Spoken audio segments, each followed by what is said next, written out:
give you a small example that I loved and I repeated all the time. And I think this is related. My father has had two brothers, and one day they did business together and there were conflicts, and my father was there and very sad. And in one meeting, I was young, I was maybe 12, I heard him saying, live like brothers, but do business like strangers. That's governance.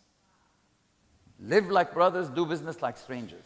This is corporate governance. So these are the little phrases that I heard this very kind man. He was my mentor because I think I like to think of myself, caring about people. I would never get to a fraction of this man. He's not a businessman. He's in banking, but he's not in the banking thing. He was always in the administration. He had great positions, was the CEO of one subsidiary. But I learned, I like to think, with all humility, that I learned kindness from him, and this is important even when you do business. That's my first thing. Some of them gave me lessons in how to be a warrior. I'm not a warrior. But I learned, and I decided, do I want to be a warrior on that? Some of them showed me how to be a good merchant, and I'm not a good merchant because they always think about even on the personal thing, because so there has been a lot of mentors.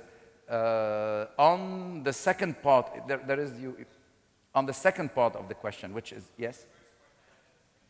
The question, on the first part, those are coaches. A mentor is somebody who transponds and goes through those valleys of despair, of crossing the borders. That comes with you, that I know, because that's an emotional experience.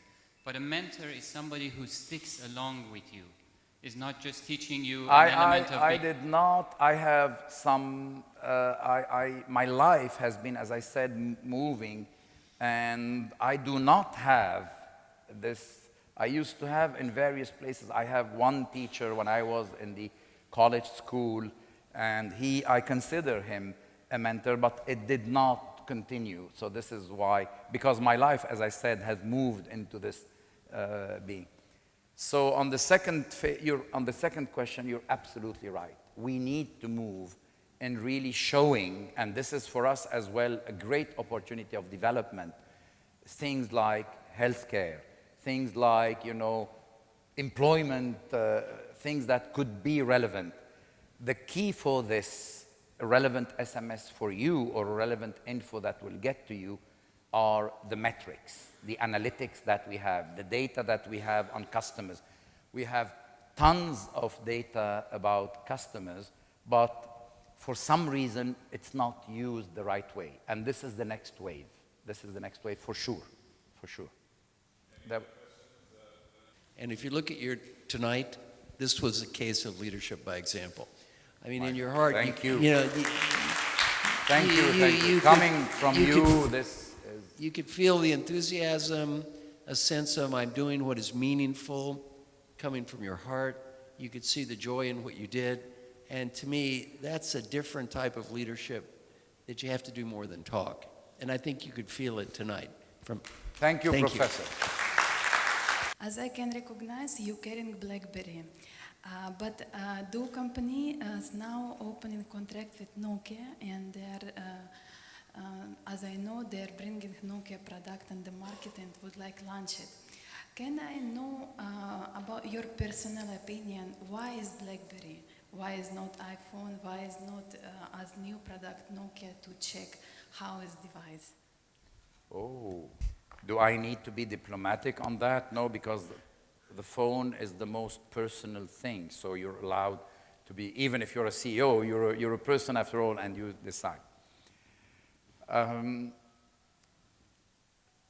I was, for years, a person that Nokia would use as an ad. If you see all the collection of things of Nokia, at the time where we all believed that Nokia, when they had this communicator, we all believed that the smartphones, Nokia, and we discovered that, and Nokia, I said this to the Nokia people, so Nokia missed the bus, the train of the smartphones, all of a sudden. Now, a phone, BlackBerry, happened as a phone. And one day I said, at the time I was using the Windows mobile interface, I said to Bill Gates, you know what, you come from the computer world. The other guys, the BlackBerry, they come from the phone world. Well, they come from the Windows world. You come from the phone world. But Apple comes from the internet world. Not to mention when the touch screen and the convenience, because that changed completely certain things. It's a design. If you ask me my opinion, now this is Osman speaking, not the CEO, because I do business and if it's a phone, I'm still maybe conventional, and the BlackBerry is more to make phones. I have an iPhone because when browsing the internet and opening an attachment on a BlackBerry, I find it not nice. So more when I move on the internet-like space, browsing, that's the iPhone. Nokia are now coming with the new interface. That's the Lumia interface, etc. That's, you need to get used to it, but I leave it. And guess what? You can have as many opinions on this subject than people around this room, multiply by 2 actually, because sometimes you have divergent opinions. So we have a quick question here. All right, Hi, my name is Ala. I had digital marketing and media for Samsung. Oh, the Galaxy, I forgot the Galaxy. It's So okay. please, It's okay. please forgive me, please forgive me. I have a Galaxy S3 that was given I'm to me. glad. I have a Galaxy. I'm glad. Somebody I'm glad. tell him, Wallah, I have a Galaxy, I glad. swear. Actually, I'm sure you have. It's a great device. Anyway, I actually asked to have the vision slide here because I wanted to ask you about being stubborn, and yet it's all about people. And you know, because you have worked in France, Egypt, Lebanon, UAE, you are US. US When as I well. was there, I was the president of the So company. you've been through different cultures and different people and mindsets. So my question is, were you always, and this is for my own personal learning, maybe you know the background of the question, were you always stubborn on the vision, or you were flexible in applying it? Because it's not about the leadership. Did you influence people? Were you stubborn also with the vision with people who were from a different culture or didn't get it, or did you? Okay. Did you pass your adaptability, let's say? I'll give you, when I was working in the online digital content, but this was professional online digital content, I went and negotiated with the Japanese Patent Office. That was in the 90s, early 90s. This is the Ministry of Information and Technology, the MITI in Japan at the time of the glorious.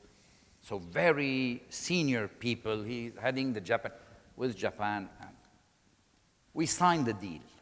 And we were in advance on our competitors who were American to get this data. And when we were signing the deal, and my boss, the CEO of the company, we went in Tokyo and said, we're happy that and you tell him, you know what, this guy, pointing at me, and this is a very senior person, and I mean, you count, now it's the early 90s, so 24 years back, so I was he said he came, and he just said, these are the reasons why we should be together. I want to convince you that these are the reasons why we should be together. These are the reasons why we should get married. And then there was still a lot of things, but we didn't get there. The American counterpart said, before even seeing if we want to be together, he started to say, in case we divorce, lawyers came, in case we divorce, these are the things that are needed. And he said, but I did not even agree that we're going to get married, and the guy is saying me, in case we divorce, he came with lawyers. That is the culture. And Oriental people, Japanese and Chinese, we deal as well with Chinese, are very keen on this, you know, I would say the positive approach on a common road, a common journey. I was heading this company in the US. I learned that this is different.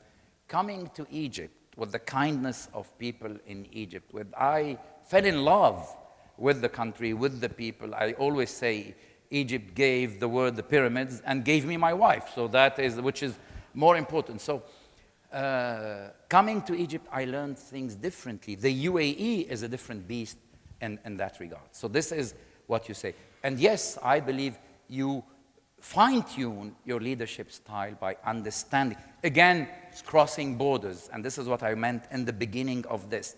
I always try to think, how is he thinking? Why is he saying that? You have given me something to tell my wife when I go home. She always tells me there is a woman behind every successful man. I have to tell her she has to be Egyptian. That's a great story. That's a great story. You will not be a happy man this evening, believe me, if you tell her this. And Mr. Osman, On that happy note, ladies and gentlemen, I do apologize. We'll do it afterwards, but thank you, Osman, for opening your heart to us. Thank you very much for all of you. Let's give him a standing ovation. Thank you. you.